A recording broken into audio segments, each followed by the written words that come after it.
Buenas tardes.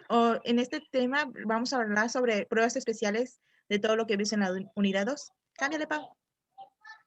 Bueno, nosotros somos los integrantes Itza Delgado Dulce María, Quijada Canto Paula Alejandra y su servidora León Cuapio Raquel. Cámbiale. Primero vamos a empezar con la exploración de lo que es el área de la columna cervical. Primero vamos a empezar con lo que es la inspección. Aquí se inicia cuando un paciente entra desde el consultorio, cuando llega. Empezamos a ver lo que es la aptitud, la postura de la cabeza. Para inspeccionar se le pide al paciente pues que se retire lo que es la ropa para donde se va a trabajar. Y también se hace observaciones lo que son de los tegumentos y comienza desde el cuello. Y después vamos a empezar a explorar lo que son las siguientes áreas, al igual que vamos a explorar la conformación de los tejidos. Siguiente, Pam. En lo que es la palpación, tenemos lo que es la parte posterior y la anterior. En la anterior palpamos lo que es el hueso hioides, el cartílago tiroideo y lo que es el primer anillo cricoideo. Bueno, para palpar tenemos que usar lo que son las yemas de los dedos y empezar a palpar dependiendo de las áreas donde vamos a hacer la inspección. Tenemos lo que es la palpación de la parte posterior. En esta se palpa el occipucio, la protuberancia occipital externa, la línea superior de la nuca. También tenemos las apófisis espinosas, las que son de las cervicales y las carrillas articulares. Siguiente, pa.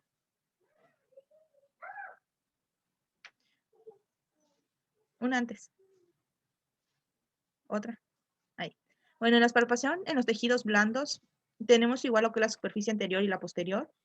En las los esternocleidomastoideo, las cadenas glándulas, la glándula tiroides, pulso carotidio y las glándulas paratideas y las fosas supraclavicular. En lo que es el posterior, tenemos el músculo trapecio, ganglios linfáticos, nervios occipitales de Arnold y ligamento superior de la nuca. Al igual, estos se palpan lo que es el paciente en supino y utilizamos lo que son las yemas de nuestros dedos para hacer lo que es la palpación. Siguiente, Pam. En lo que es el arco de movilidad, tenemos lo que es la flexión, la extensión, rotación interna, rotación externa, al igual que las inclinaciones. Esto nos sirve siempre para ver lo que es los grados que tiene el paciente, si le falta o tiene disminución de ellos, o sea, si tiene hiperflexibilidad o no. Todo esto es para ver algunas anomalías de lo que es el paciente al momento de llegar a lo que es la consulta. Siguiente, Pau.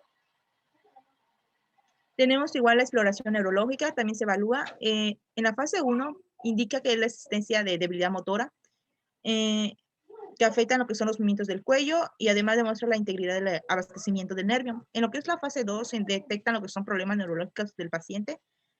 Como había dicho, a nivel motor, bueno, en el hombro, cuando se hace una aducción, se explora lo que es la C5, en una extensión de muñeca la C6 y lo que es una flexión de muñeca en la C7, igual que la extensión de dedos en la C7 y lo que es la flexión de los dedos C8.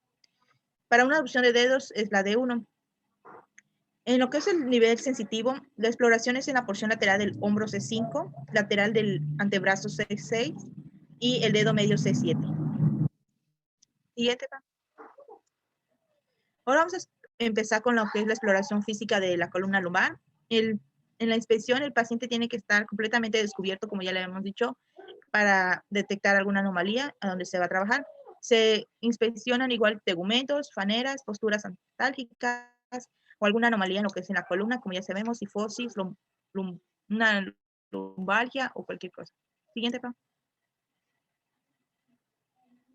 En lo que es la palpación de los huesos, en la que es la superficie posterior y anterior, bueno, en la posterior se palpan lo que son vértebras, al igual que los coxis. En lo que es en el anterior es la base del sacro y todo lo que es la parte lumbar.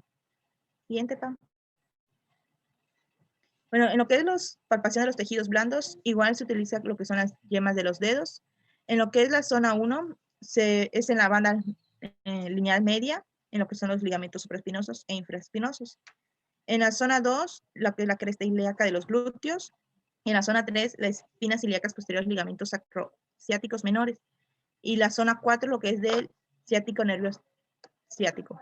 Bueno, así como se ve en la imagen, se hace lo que son presiones en las áreas donde lo acabo de mencionar. Siguiente, Pau.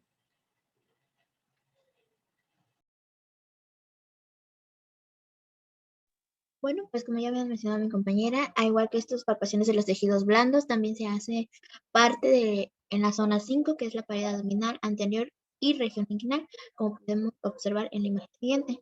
Es de importancia evaluar cada uno de estos tejidos, porque así podemos saber la función o el grado en el que se denomina. Los arcos de movilidad también son de vital importancia. A través de ello podemos ver si el paciente tiene una hipercellulitud o hay una disminución de cierto grado. También podemos observar si hay dificultad al momento de mover o indicar algún movimiento por parte de él, y podemos igual evaluar cada uno hasta alcanzar el grado adecuado o normal. Los niveles neurológicos igual se dividen, principalmente van a ser en reflejos. El primero va a ser reflejo rotuliano. Los músculos a evaluar en esta sección es la tibia anterior. Su sensibilidad va a ser porciones mediales de pierna y dorso del pie. En cambio, en el otro de niveles neurológicos L4 y L5 no va a haber ni un reflejo, pero sin embargo los músculos donde se va cierta estimulación va a ser un exceso del propio dedo gordo y una sensibilidad lateral por parte de la pierna y el dorso del pie. Los niveles neurológicos de L5 a S1 son un reflejo del tendón Aquiles, en el cual van a ser involucrados los músculos peroneos laterales largos y cortos. Su porción lateral y su porción va a ser en la parte lateral del pie. Podemos observar en la imagen del reflejo en el S1. De ahí vamos a la exploración física del hombro, que es por parte de una inspección, uniformidad, ritmo, simetría, movimientos, simetría de anatomía ósea, tejido blando. ¿Por qué es importante la inspección? Porque al momento de hacer un examen, ya sea postural, podemos ver que hay cierta desnivelación, ya sea en la parte de hombro o igual podemos observar lo que es la parte de las clavículas, etc. Cada una de ellas es importante verificar los huesos para que no exista una simetría. La palpación de los huesos también podemos ir palpando. En este caso puede ser la escotadura clavicular, una articulación esternoclavicular, está igual lo que es el acromion, repeter, el surco bicipital, la espina del omoplato borde vertebral y plato. ¿Por qué es importancia? Porque a través de ello podemos identificar si hay cierta desplazamiento, ya sea una fractura, etc. Y a través de ello también se puede diagnosticar radiografía. La palpación de los tejidos blandos se van a dividir en 4 tipos de zonas, que es principalmente el manguito rotatorio, la bolsa supraclavicular, parte de axila y músculos prominentes del cíngulo del hombro. ¿Por qué es importante? Porque a través de ellos vamos a encontrar ciertas afecciones, ya sea desgarro del manguito rotador, en la bolsa supraclavicular una inflamación, que es muy importante, y en los músculos también se puede existir lo que es un el arco de movimiento es de vital importancia, como ya hemos mencionado, porque vamos a diagnosticar si en este paciente suple o su rango de movimiento es normal o se puede haber afectado. Y la prueba en este caso es de rascado, de Apri, que es la manera más activa y rápida de valorar lo que es parte del paciente.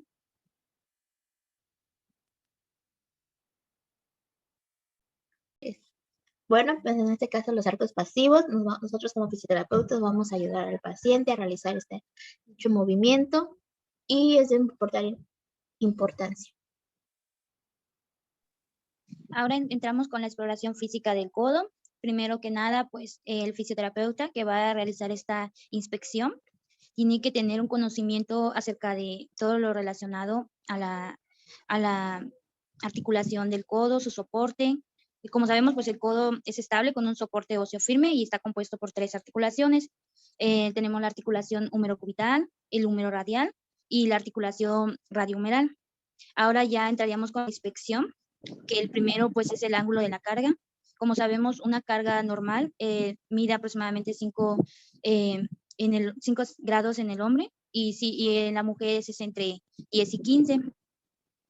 Aquí se va a inspeccionar la deformidad, es decir, si en el codo se encuentra una deformidad, o sea, una luxación o un desgarramiento de algún articulación o músculo o ligamento.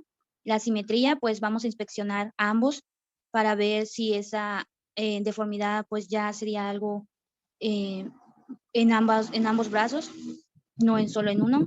También vamos a checar los tegmentos, es decir, las cicatrices y todo lo relacionado acerca del codo. Y siguiente, Pau, y la tumefacción. La palpación de los huesos, pues es muy importante. Esto es con el fin de encontrar si el lugar específico del área al que se va a tratar.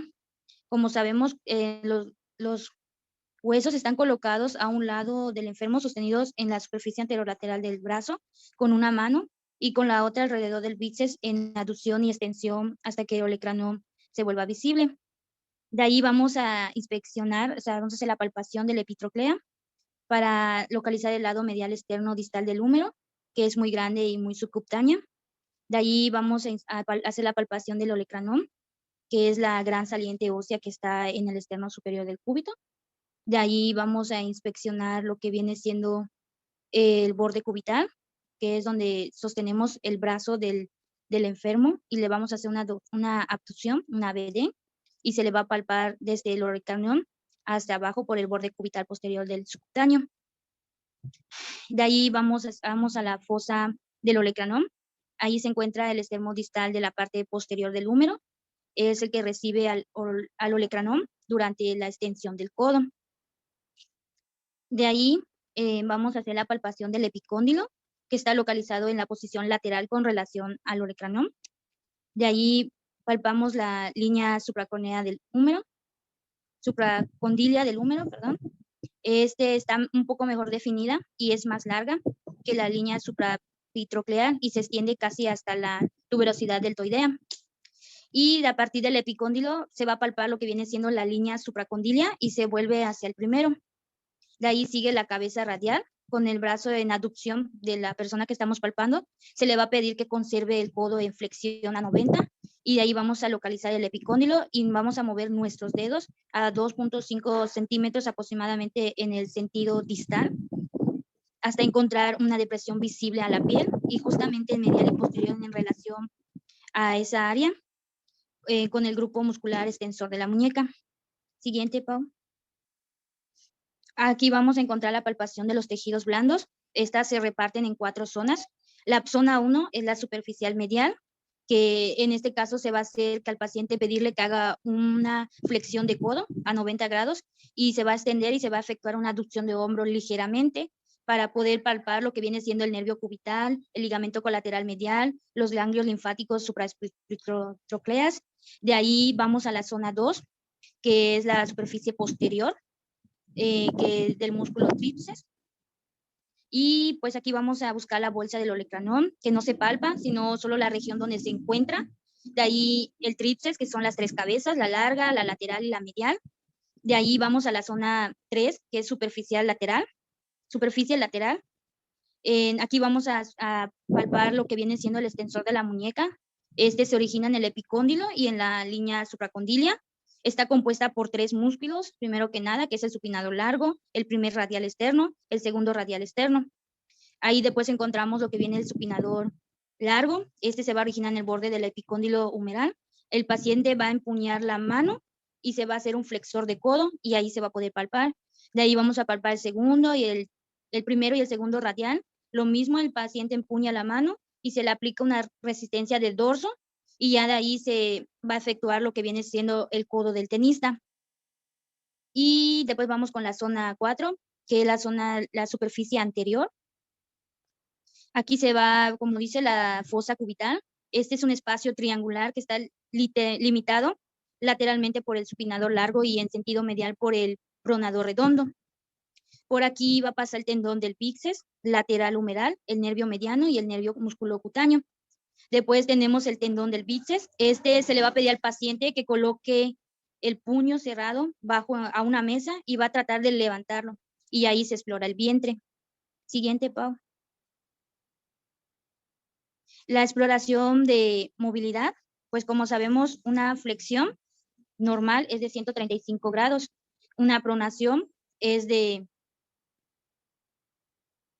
90 grados. Las pruebas pasivas, pues son flexión y extensión.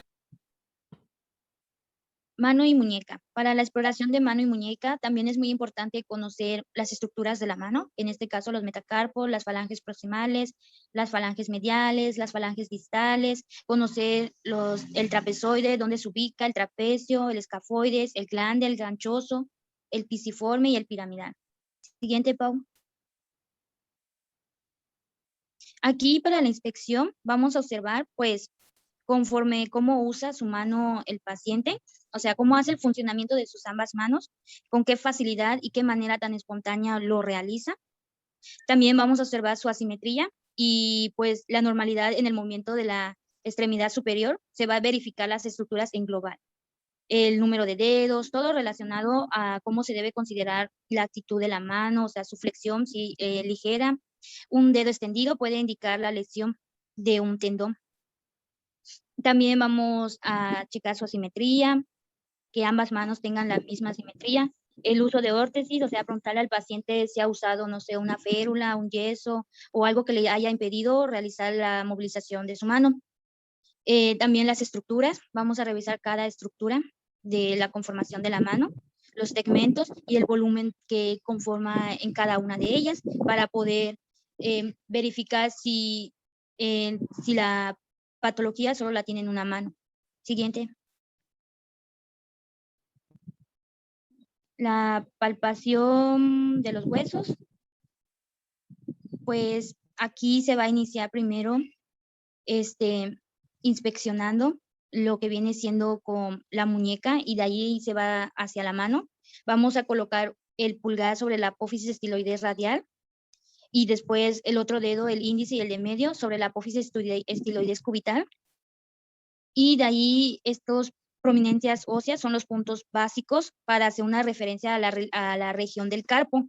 A partir de estos puntos, la palpación va a ser perseguida, o sea, de manera inicial por todos los elementos óseos y tejidos blandos de la mano.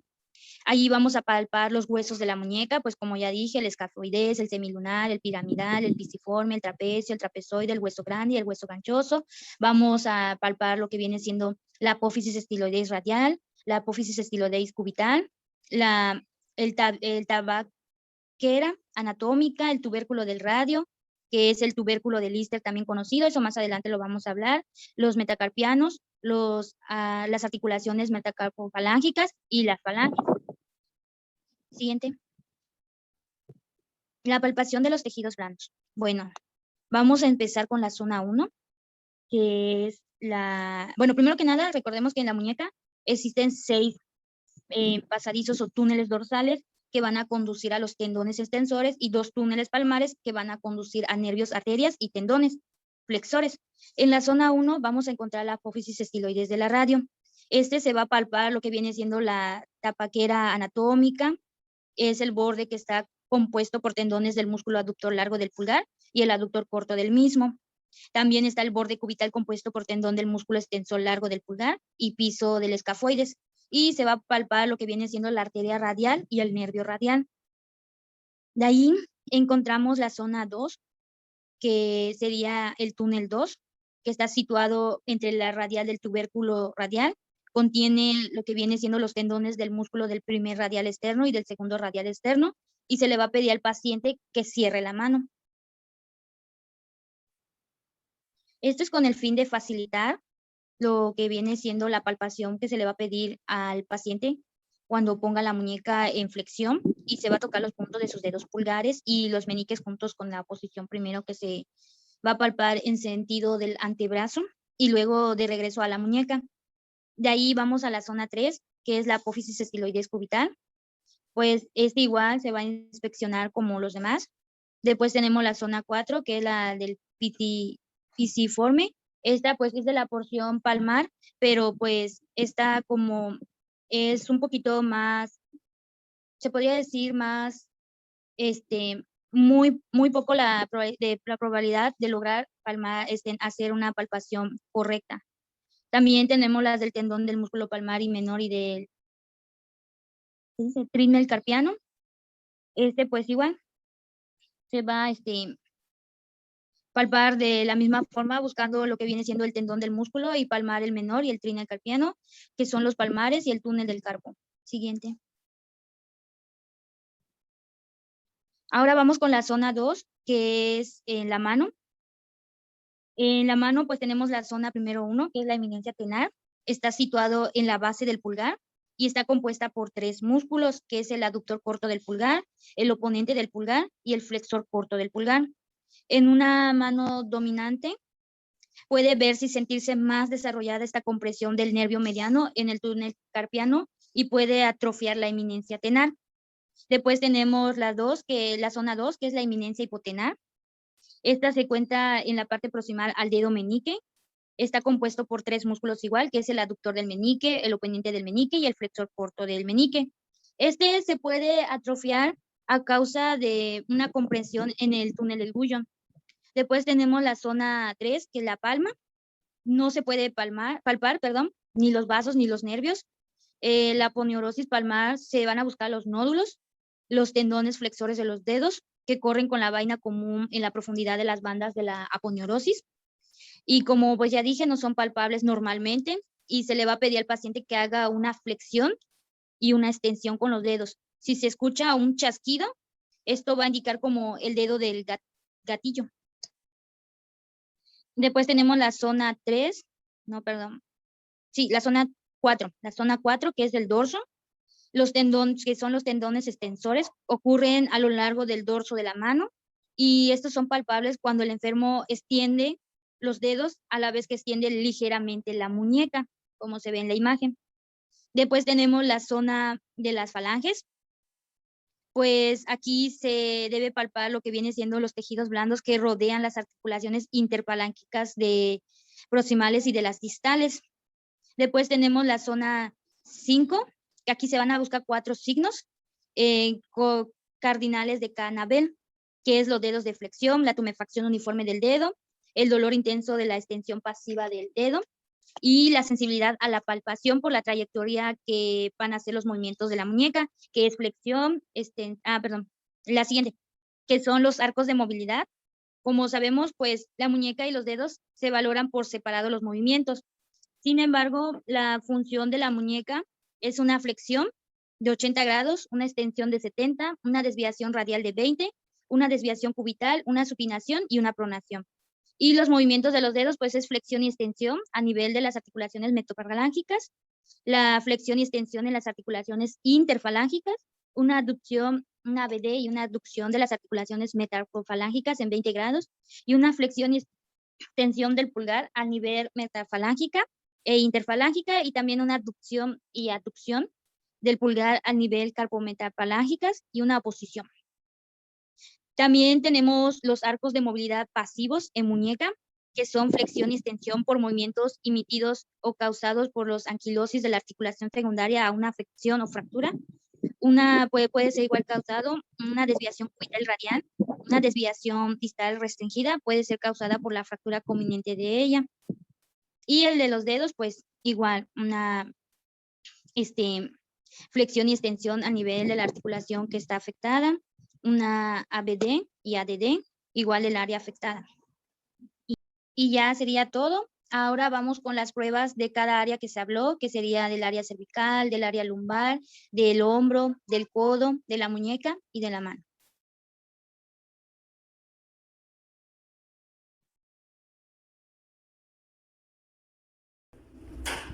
Bueno, vamos a hacer la prueba de Soltuzar, en el cual consiste en demostrar, vamos a poner a nuestro paciente en el cúbito supino. A continuación le vamos a pedirle por favor que ponga sus manos en la parte del esternón. Por favor. Vamos a hacer una pequeña presión, en dado caso se pone para no poder lastimarlo. Y vamos a pedir que haga un levantamiento de cabeza hacia la parte dirigida en el esternón. Mientras donde yo voy a efectuar una presión. A través de ello, en ese movimiento vamos a efectuar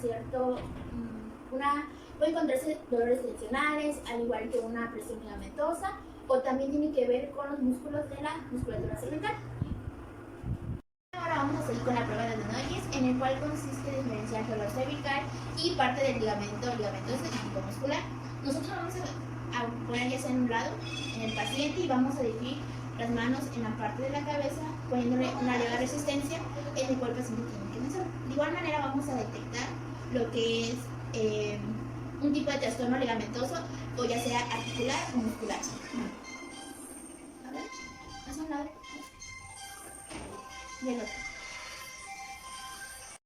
Bueno, a continuación vamos a hacer la prueba de Valsalva, que consiste nosotros en manifestación los fisioterapeutas y el paciente se va a encontrar de manera en sedestación.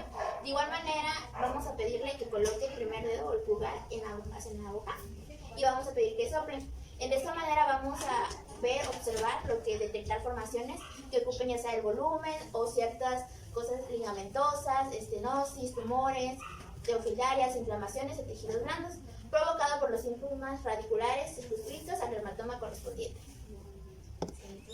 Vamos a empezar con las que son pruebas especiales para la cervical. La primera es Spurling. En esta prueba el paciente tiene que estar en sedestación y el paciente en bifurcación. El paciente tiene que estar con la cabeza en rotación y inclinada para empezar la prueba. Esta prueba tiene como objetivo detectar lo que son signos facetorios y compresiones radiculares. La prueba consiste en que mi mano va a estar encima de la cabeza del paciente y le voy a dar un golpe ligero. Si el paciente tolera esta prueba, se pasa a lo que es la cabeza en extensión y también se le hace un golpe ligero. Si en esta prueba resulta muy dolorosa, entonces durante la exploración se da como un positivo. Bueno, vamos a seguir con la prueba de Badoki. Esta prueba el paciente tiene que estar en sedestación con los brazos extendidos en lo que es a lo largo del tronco y reposados sobre los músculos, y también tiene que estar la cabeza en posición neutra. El fisioterapeuta tiene que estar en posición de bipedestación. Esta prueba se utiliza para detectar lo que es una posible afectación en lo que es el tipo compresivo de las raíces nerviosas, cervicales en el caso de una neuralgia en cerviobraquial. Para empezar la prueba, el terapeuta toma en contacto con lo que es la muñeca del paciente y la tiene que llevar a lo que es el miembro superior pasivamente a lo que es la cabeza, de esta forma, y rotación al hombro externo hasta colocar la mano. Esta prueba se puede realizar pasivamente o activamente por el paciente. Si resulta positivo es al momento de disminuir o desaparecer los síntomas tras la realización de la prueba. Bueno, seguimos con la prueba de distracción. Esta prueba el paciente tiene que estar en sedestación y el fisioterapeuta en bipedestación. La distracción alivia lo que es el dolor causado por el estrechamiento neural y también alivia el dolor de lo que es la columna cervical al disminuir la presión sobre las cápsulas articulares. Bueno, ¿en qué consiste la prueba? Consiste de colocar lo que es mi mano abajo de la barbilla del paciente y la otra abajo de lo que es el occipucio. Y voy a hacer, a continuación, levantar de manera gradualmente lo que es la cabeza para restarle lo que es el peso al cuello.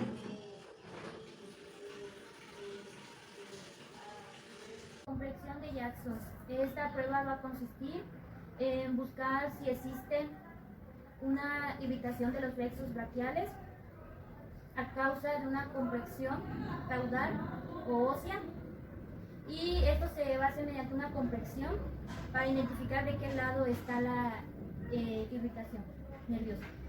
La posición del paciente va a ser en sedestación. La posición del fisioterapeuta va a ser detrás del paciente.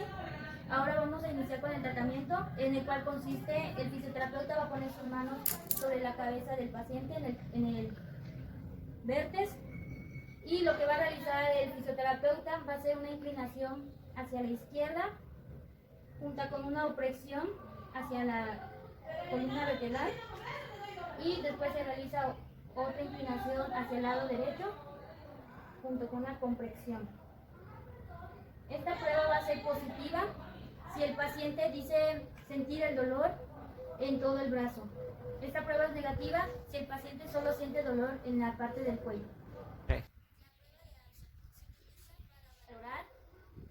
El síndrome del desfiladero torácico. En esta prueba la posición del paciente va a ser en sedestación. El fisioterapeuta va a estar detrás en el brazo que va a valorar.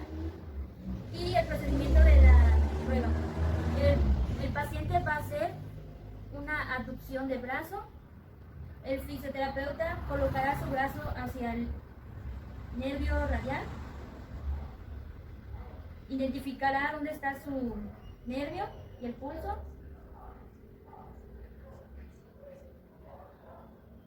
Una vez identificado, se le hará una rotación externa y se le pedirá que gire la cabeza hacia donde se está haciendo la prueba y se le pedirá que haga una inspiración.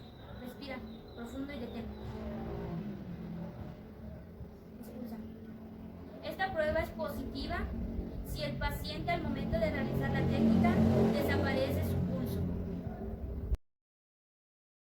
Vamos a hacer la prueba de la pierna extendida 90-90, en el cual consiste, el fisioterapeuta se va a colocar hacia la medida del paciente, en la parte de lo que es la cadera. El paciente va a estar en decúbito supino y vamos a pedir cada una flexión desde cadera a 90, en el cual voy a meter lo que es mi mano en la parte de las rodillas y voy a sostener. De ahí va a ir descendiendo una cada pierna y en extendido, donde vamos a valorar lo que es una relación de los músculos isquiotibiales, y de igual manera esta prueba es positiva a realizar una extensión de actividad máxima de la articulación de rodilla, que da una flexión superior en lo que es momentáneo. Vamos a hacer lo que es la prueba de movimiento de mentón, que consiste en el diagnóstico de los atrapamientos de nivel del nervio ciático. A continuación, el fisioterapeuta va a estar enfrente o ya sea a un lado del paciente. El paciente va a estar en sedestación. Vamos a pedir una flexión de la columna cervical y una extensión de lo que es en las rodillas. Nosotros vamos a sujetar y vamos a hacer una flexión dorsal. Durante este movimiento, si el paciente refiere dolor, podemos postergar lo que es la evaluación. Y si se encuentra a través de ellos, quiere decir que hay un refiere de dolor y la prueba es positiva. De lumbar, la primera es la cegua. La posición del paciente tiene que estar en decúbito supino, recostado en lo que es una camilla. El fisioterapeuta tiene que estar en bipedestación, y el lateral lo que es del paciente. ¿Para qué nos sirve esta prueba? Es para detectar una presencia de dolor lumbar o posibles trastornos lo que es la columna vertebral en área lumbar, como la espondilitis o una hernia discal. Bueno, ¿en qué consiste la prueba? Es poner la mano sobre el músculo de la rodilla y la otra en la planta del pie, y se efectúa la maniobra hasta que aparezca un dolor. O sea, hay que alzar la pierna hasta que aparezca el dolor y repentinamente soltamos lo que es el miembro, dejando caer hasta la forma que retoman en la posición inicial. Bueno, vamos a hacer la prueba de que es de Crane o de prueba de arco. El paciente tiene que estar en supino y el fisioterapeuta a un lado de él en bipedestación. ¿Para qué sirve esta prueba? Tiene como objetivo evidenciar lo que son la existencia de radiculopatías en lo que es la zona lumbar, en lo que es de origen mecánico, compuesta con lo que son el nervio ciático. Bueno, hay que hacer lo que es una flexión en extensión de la rodilla y una flexión después de 90 grados. Si el paciente tolera lo que son los signos, o sea, va desapareciendo, se presiona lo que es con el índice de nuestra mano, la línea media de lo que es el popliteo, durante unos segundos hasta reaparecer lo que es el dolor. Para lo que es la interpretación del test, en este caso, si el paciente refiere lo que es dolor radicular tras la compresión del popliteo, indica que el nervio ciático, bien en la zona lumbar bajo o bien en la glútea, se debe a una afectación por compresión del nervio ciático y es una prueba positiva. De bronquitis. Este es para valorar si hay un indicativo de meninge. La posición del paciente va a ser en decúbito supino, es decir, boca arriba. La posición del fisioterapeuta va a ser detrás del paciente, en la área donde está su área de la cabeza, en el área craneal. Y el procedimiento para esta técnica va a consistir en que el fisioterapeuta con una mano va a agarrar y ponerla sobre el esternón para estabilizar. La otra mano la va a poner en el occipital del cráneo, de la cabeza del paciente, y se le va a pedir que el paciente realice una flexión de cabeza. Descansa.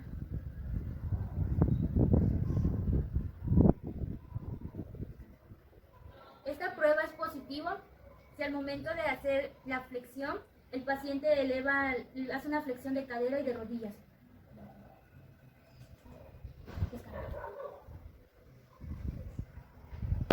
prueba de Wadsworth. Esta prueba consiste en valorar la inestabilidad de la columna dorsal abajo. La posición del paciente va a ser en decúbito prono, con los miembros superiores hacia afuera de la camilla, y se va a poner a la altura de la pelvis. La posición del fisioterapeuta, pues atrás, donde está el nivel de la pelvis del paciente. Y la ejecución o la prueba tiene dos fases. La primera, con el segundo y el tercer dedo, se va a hacer un deslizamiento de las apófisis transversas anteroposteriores con los pies del paciente hacia abajo. Y la segunda fase es lo mismo, se hace un deslizamiento de las apófisis transversas, pero el paciente va a tener los pies elevados.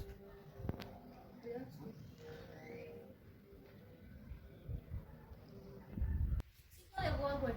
Esta prueba consiste en una prueba de valoración de la simulación de trastornos de la columna vertebral lumbar. La posición del paciente va a ser en decúbito supino. El miembro en donde se va a encontrar el fisioterapeuta va a ser en los miembros inferiores. La valoración va a consistir en el que el pie donde está lesionado el paciente lo vamos a mantener sin movimiento. El pie que vamos a mover hacia el lado, se puede decir, externa de la camilla, va a ser el pie sano. El fisioterapeuta va a meter su mano abajo del talón del paciente del pie sano y se le va a pedir al paciente que mueva el pie que tiene lastimado. Por favor, levante su pierna. Descansa. Esta prueba sería positiva, o sea, el paciente presentaría isquemias y no podría mover el pie, y también provocaría que haga una fuerza en este pie hacia una opresión hacia la mano del fisioterapeuta por querer intentar levantar este pie, y también le va a doler mucho. Sería positivo la prueba. Vamos a empezar ahora con las pruebas para hombro. La primera es la prueba de la ataxia. ¿En qué consiste? El paciente tiene que estar en bipedestación con los miembros superiores separados a lo que son 90 grados del hombro y con una aproximación horizontal de 30 grados. Los pulgares tienen que estar hacia abajo.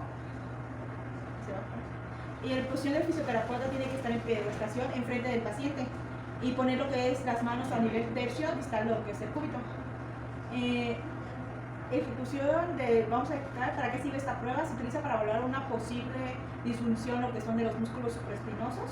El fisioterapeuta tiene que ejercer lo que es una fuerza descendente sobre los brazos del paciente tal forma que intente pegárselos al tronco lo que es del paciente.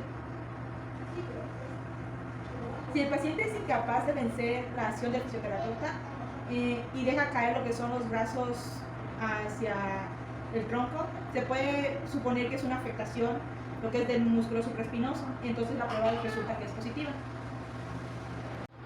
Vamos a ir con la prueba de Jorgensen. Esta prueba tiene que estar el paciente en sedestación, el miembro tiene que estar pegado a lo que es en el tronco, el codo tiene que estar flexionado a 90 grados y la palma tiene que estar en supinación y una pronación lo que es en el antebrazo. Bueno, el fisioterapeuta tiene que estar en bipedestación delante de la paciente y la mano externa toma en contacto lo que es la corredera bicipital del brazo y lo que es la mano de la otra tiene que estar lo que es la muñeca. En este test se utiliza para una posible detención en lo que es en el tendón de la cabeza larga del músculo del bíceps braquial. Bueno, el paciente tiene que hacer dos movimientos y el fisioterapeuta debe ejercer una resistencia en dichos movimientos.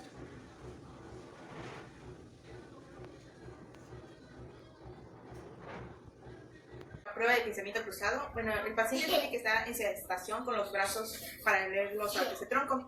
El fisioterapeuta tiene que estar en bipedestación y tiene que tomar en contacto lo que es la mano posterior sobre la región dorsal de la escápula homolateral y la mano anterior abarca todo lo que es el codo. De esta forma. Así. ¿Para qué sirve este test? Sirve para valorar lo que es una posible disfunción en lo que es en el hombro. Bueno, conduce lo que es el brazo a exploración del paciente a 90 grados. Bueno, la articulación glenohumeral con el codo en extensión seguidamente realiza una aproximación horizontal anterior máxima del brazo Si esta técnica aparece en el paciente un cuadro álgico, se puede pensar que hay una presencia posible de una disfunción a nivel del hombro. A continuación vamos a hacer la prueba de pensamiento de Venn, en el cual consiste, nosotros vamos a colocar fisioterapeutas a un lado del paciente. El paciente tiene que estar en sedestación, vamos a colocar la mano hacia la porción de lo que es la altura de la escápula y nuestra otra mano va a estar en la parte lateral de lo que es el codo. Vamos a hacer de forma invasiva una rotación interna y a través de ello vamos a poder diagnosticar.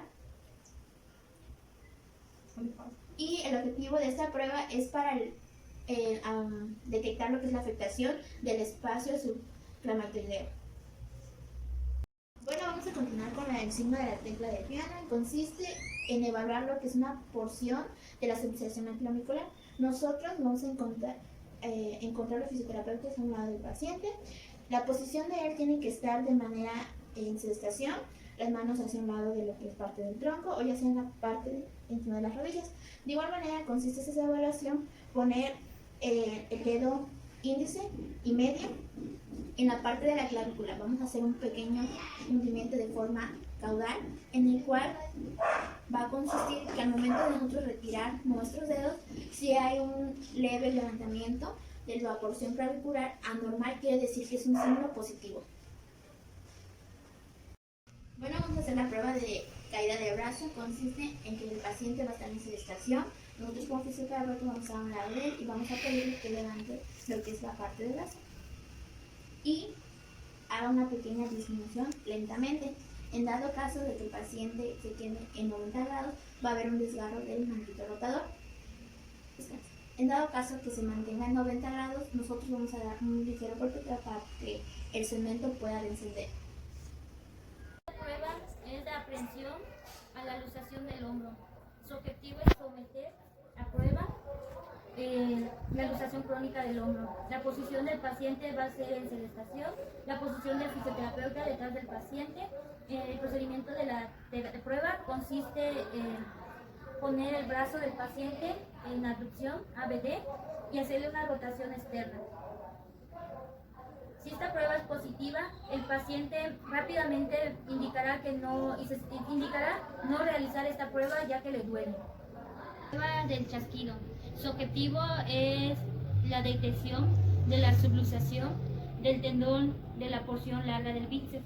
La posición del paciente va a ser en sedestación, la posición del fisioterapeuta detrás del paciente en bipedestación. La prueba va a consistir en que al paciente le vamos a hacer una abducción de brazo, una ABD, junto con una flexión de codo. El fisioterapeuta con una mano va a estabilizar y con el índice y el dedo del corazón va a tocar la articulación del tendón de la porción larga y se le va a hacer una rotación pasiva de hombro al paciente.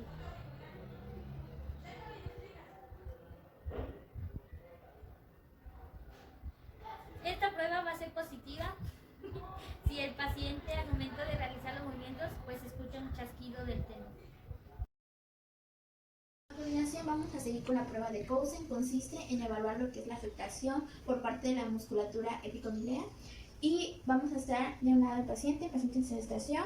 Vamos a sujetar lo que es la parte del codo en la porción y vamos a pedirle que haga ciertos movimientos al momento de cerrar la mano con una desviación radial. Nosotros en ese momento vamos a poner una leve resistencia.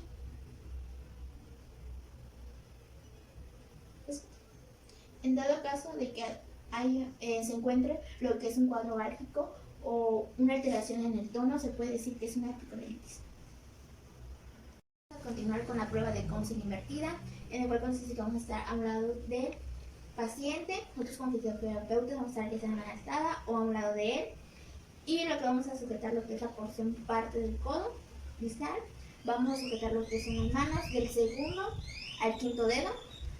La cara, el brazo tiene que estar hacia la parte palmar y tiene que estar en una supinación. Bueno, vamos a poner una leve resistencia y el paciente tiene que hacer una flexión en la parte de muñeca. En dado caso que sienta alguna molestia o una alteración en el tono, se puede decir que hay una epicondilitis. Y esta prueba consiste en diagnosticar lo que son los músculos epitrofeales. Vamos a seguir con las técnicas para codo. La que me tocó fue la estabilidad ligamentosa. Bueno, el paciente tiene que estar en sedestación, con el antebrazo en supinación y con una distorsión de flexión. Bueno, el fisioterapeuta tiene que estar en posición de pedestación, a la altura de lo que le dicen el antebrazo, y con una mano tomamos el tercio distal del antebrazo y con la otra el codo. ¿Para qué nos sirve esta prueba? Bueno, esta prueba se efectúa para valorar la estabilidad de los ligamentos colaterales y laterales del codo. Bueno, esta prueba se efectúa con una fuerza de abducción en varo, considerando con una mano el codo y con la otra la distal del tercio medio de lo que es el antebrazo, ejerciendo una fuerza en sentido opuesto.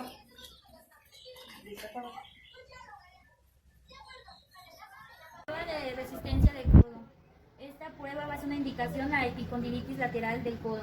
La posición del paciente en sedestación, la posición del fisioterapeuta en bipedestación frente al paciente. La prueba consiste en pedirle al paciente que haga una extensión de brazo junto con vas a encerrar tu puño. Luego, el fisioterapeuta pondrá una mano para estabilizar el epicóndilo lateral del codo y con la otra va a estar sobre el puño del paciente. Se le va a pedir al paciente que haga una flexión de brazo. El fisioterapeuta aplicará una resistencia. Descansa. Esta prueba va a ser positivo si el paciente dice sentir dolor en el epicóndilo lateral del húmero o si el músculo extensor radial siente dolor. Prueba del pivote. Esta prueba como objetivo tiene la identificación de la inestabilidad rotatoria lateral posterior del codo. La posición del paciente va a ser de cúbito supino, con el brazo arriba de la cabeza, y la posición del fisioterapeuta va a ser el brazo hacia donde al que va a evaluar. La ejecución de la prueba consiste en que el fisioterapeuta con una mano va a poner en la muñeca y con la otra va a estabilizar el codo.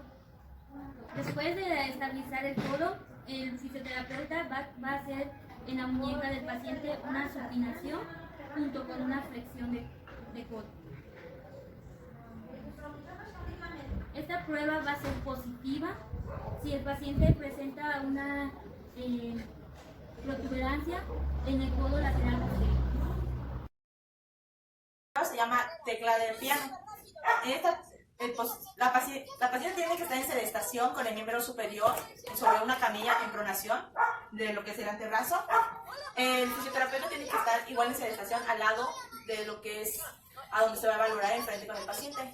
Con la mano interna tomamos lo que es el extremo inferior del radio y con la otra colocar al nivel de la epífisis distal de lo que es el cúbito. Bueno, ¿para qué sirve esta prueba? Se utiliza para valorar una posible afectación en la articulación radiocubital inferior.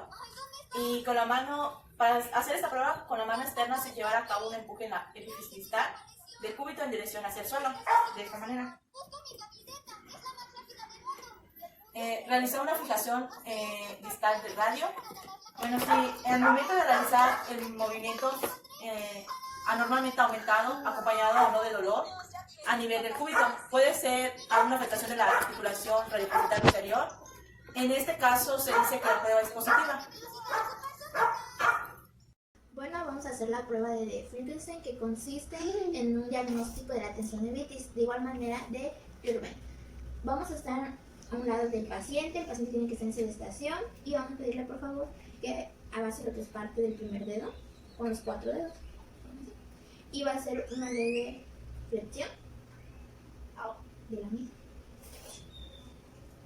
En dado caso que exista alguna molestia, puede ser una inflamación de los dichos tejidos, o también vamos a pedirle que haga el mismo cemento en la otra mano. Y si de igual manera existe, digamos, algún dolor, puede ser que igual sea por una degeneración o por cualquier otra patología. Bueno, el paciente tiene que estar en sedestación con la mano en la mesa sobre una supinación, repuntada de forma en que la palma de la mano se vea hacia el techo, mira hacia el techo, y el fisioterapeuta tiene que estar en sedestación enfrente de lo que es el paciente.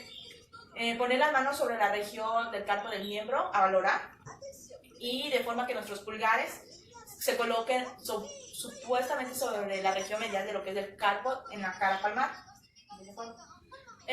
Esta prueba se utiliza para valorar lo que es una neuropatía de atrapamiento del nivel del nervio medio. Bueno, para realizar hay que hacer una compresión directa de lo que son los pulgares a nivel de lo que es del túnel del carpo en la zona del nervio mediano, aproximadamente por 1 minuto. De esta manera. Si el paciente manifiesta lo que es adormecimiento a nivel de la zona del primer, segundo y mitad del tercio medio del dedo, se indica que es un hallazgo positivo. Bueno, vamos a hacer la prueba de la flexión y largo de los dedos, en el cual nos dice evaluar cualquiera de los dedos, pero vamos a poner una resistencia y el paciente va a hacer una flexión. Este se va a encontrar en sedestación con la cara palmar en supino y en dado caso que no lo pueda realizar, entonces quiere decir que hay un acortamiento de este dicho flexor. La prueba de Bunde-Lickler. En esta prueba el paciente tiene que estar en sedestación, el dedo a valorar tiene que estar en extensión. Bueno, el fisioterapeuta tiene que estar igual en sedestación enfrente de lo que es la paciente. Con una mano mantiene lo que es la articulación metacarpofalágica con una ligera extensión. ¿Para qué nos sirve esta prueba? Pues con esta prueba se investiga lo que es el estado de contractibilidad de lo que son los músculos intrínsecs de la mano. Para ejecutar esta prueba debemos hacer lo que es una flexión en la articulación interfalángica proximal con la mano del dedo, de esta forma. Luego hay que hacer una flexión metacarpofalángica y se realiza nuevamente una flexión interfalángica, de esta manera. Si el resultado sale positivo es que hay una déficit en la flexión de la articulación interfalángica proximal, mientras que la metacarpofalángica permanece en lo que es una extensión.